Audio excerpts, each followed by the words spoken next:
This is a brand new image from the Euclid Space Telescope, and an incredibly tantalizing teaser of what we can expect over the next few years of this telescope. This new image is the very first patch of sky imaged by the Euclid survey, and is an enormous mosaic of individual images, which at full resolution is 208 billion pixels. The mosaic is made of 260 observations from Euclid, taken between the 25th of March and the 8th of April 2024. In just those 2 weeks, Euclid imaged 132 square degrees of the southern sky. Square degrees are a slightly strange unit of area that we like to use in astronomy, but 132 square degrees is roughly 660 times the size of the full moon, and it is very impressive that Euclid can image this much of the sky so quickly. The entire sky has an area of 41,000 square degrees for comparison.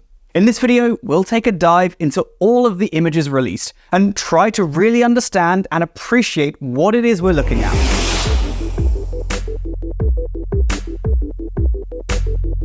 This image is the entire sky, as observed by another ESA mission called Gaia.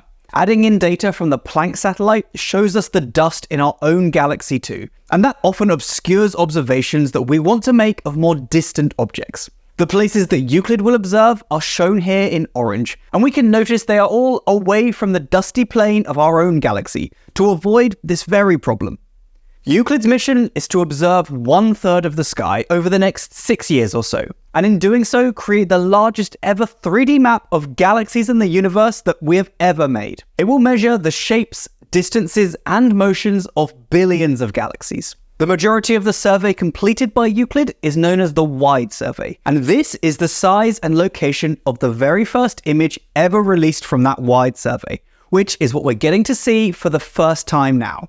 Even in this first portion of the survey, which in total constitutes just 1% of the final map, we have over 14 million galaxies that are visible to study. Since the mission began its routine survey observations in February 2024, it's completed about 12% of the full Wide Survey. 53-ish square degrees worth of data is planned to be released publicly in March 2025, and the first full year of data will be released to the public in 2026. This image also contains tens of millions of stars in our own Milky Way galaxy.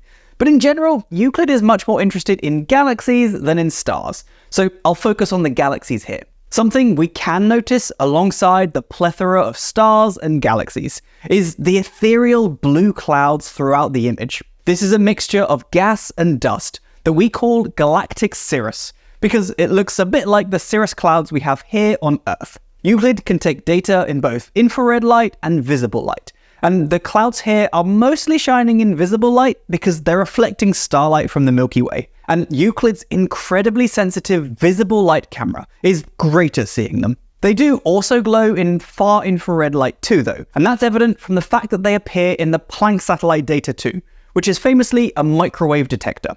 When zoomed out, this image looks a bit like a large cosmic whale diving to the bottom left of the image, and I kinda like that.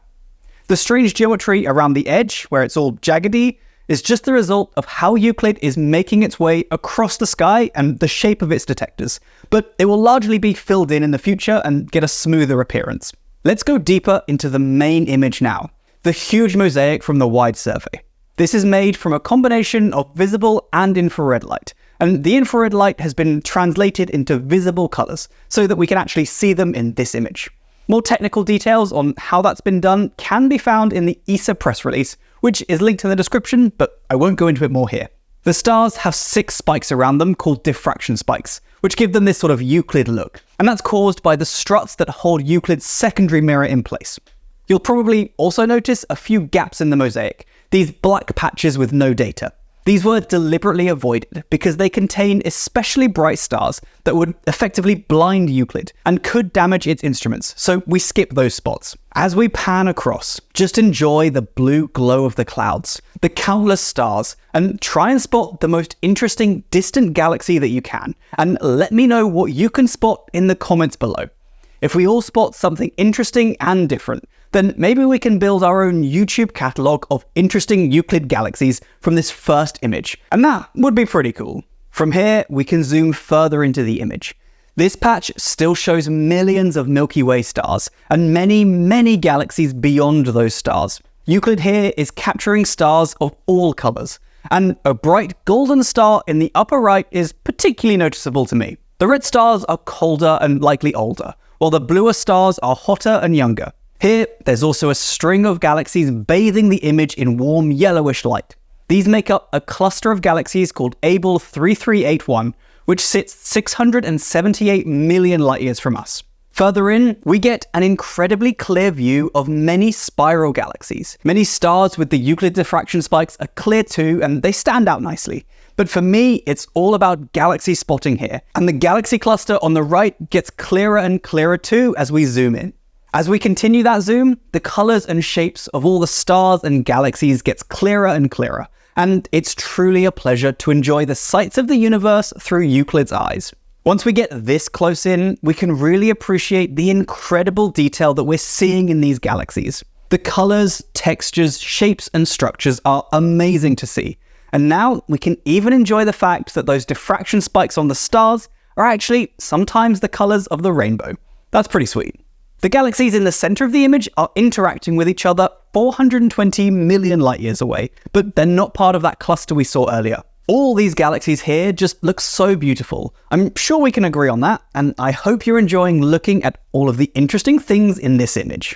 Focusing in on this galaxy, named ESO 364GO36, we are now zoomed in some 600 times from the original mosaic. This image now shows only 0.0003% of the initial image. That's 1/330,000th of the initial mosaic. Now, we should note that this released image is not at full science resolution from Euclid, to allow Euclideans to do science on much, much more of the survey before releasing that data publicly.